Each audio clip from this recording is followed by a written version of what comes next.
le docteur John est confiné chez lui avec sa famille et est assailli de questions des différents membres de celle-ci à propos du coronavirus. Expert en ce domaine, il leur répond. Y a-t-il une différence entre coronavirus, Covid-19 et SARS-CoV-2? Très bonne question. La plupart des gens appellent le virus responsable de la pandémie Covid-19 ou coronavirus. C'est évidemment faux. Coronavirus désigne une famille de virus. SARS-CoV-2 est le virus en question. Et enfin, Covid-19 désigne la maladie engendrée par le SARS-CoV-2. J'ai mal au genou, j'ai pris des anti-inflammatoires, ai-je bien fait? Les anti-inflammatoires, comme le paracétamol, sont des molécules qui se placent à la place des prostaglandines, qui sont des médiateurs chimiques, dont le rôle est de transmettre le message de douleur au cerveau. Avec prise d'anti-inflammatoires, le patient ne ressentira pas ou presque la douleur. En revanche, la prise d'anti-inflammatoires empêchera le patient de connaître son état. Qu'est-ce qu'un orage de cytokines? Les cytokines sont des molécules libérées par les cellules impliquées dans de nombreux processus comme la prolifération, la réparation des tissus, la migration ou l'inflammation. Cette production est très régulée. Lorsqu'un virus infecte une cellule, celle-ci produit alors une cytokine, l'interféron de type 1, qui alerte les cellules immunitaires. Mais dans certains cas, le virus réussit à embrouiller cette production, ce qui entraîne une production incontrôlée de cytokines par les cellules immunitaires. Cette production incontrôlée engendre une réaction inflammatoire pouvant provoquer la mort. Quelle est la différence entre le test virologique et le test sérologique?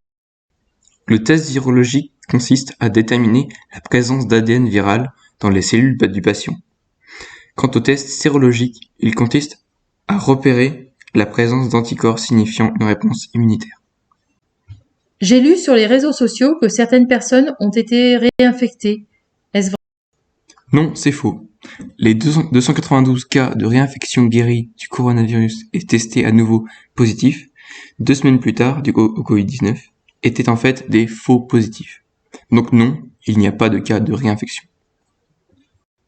Quand est-ce que le vaccin sera prêt? Un vaccin à partir du vaccin de la rougeole modifié est en train d'être testé sur des animaux. Mais ce vaccin a besoin d'être testé sur des humains pour ensuite le valider. Selon l'OMS, cela pourrait prendre jusqu'à 12 à 18 mois pour le rendre public et le commercialiser. Qu'est-ce que l'immunité collective et que sait-on à propos de l'immunité? L'immunité collective correspond au niveau de protection immunitaire d'une population vis-à-vis d'un agent infectieux. Pour atteindre l'immunité collective, on laisse circuler les gens jusqu'à qu'une certaine partie de la population soit infectée. Plus il y a de personnes infectées, plus elles s'immunisent et moins elles en contaminent d'autres. Cette immunité casse donc la chaîne de transmission du virus. En général, l'immunité collective est atteinte quand 60% de la population est infectée. Quels sont les facteurs de risque de développer des formes graves de Covid-19? Tout d'abord, il existe de nombreux facteurs. L'âge est un des facteurs les plus importants. De plus, 3/4 des malades graves du Covid-19 sont touchés par d'autres maladies comme le diabète, le cancer ou encore des maladies cardiaques ou respiratoires.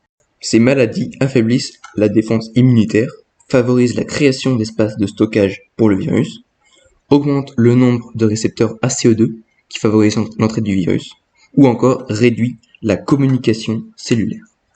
En revanche, d'autres facteurs sont responsables d'une meilleure défense face au virus. Par exemple, les personnes du groupe sanguin O sont moins touchées par les formes graves du Covid-19. De plus, la nicotine diminue l'entrée du virus dans les cellules en agissant sur les récepteurs ACE2. Évidemment, si la nicotine est bénéfique, fumer aggrave la maladie. Généralement, comment notre corps se défend-il du coronavirus? Nous possédons dans notre corps des cellules capables de détruire les agents pathogènes. Ces cellules sont appelées globules blancs ou leucocytes. Il y en a 3 types, les granulocytes, les lymphocytes et les monocytes. Lorsqu'un agent pathogène arrive à passer les barrières physiques par la lésion cutanée, un processus est actionné. C'est l'immunité innée. Les macrophages et les cellules dendritiques sortent des vaisseaux sanguins pour détruire les pathogènes. Mais si l'immunité innée n'est pas suffisante, l'immunité adaptative entre en jeu. Les antigènes, fragments des pathogènes recueillis par les cellules de l'immunité innée, sont présentés aux lymphocytes. Les lymphocytes B produisent les anticorps spécifiques aux pathogènes et les lymphocytes T détruisent les pathogènes. Ainsi, l'attaque est repoussée.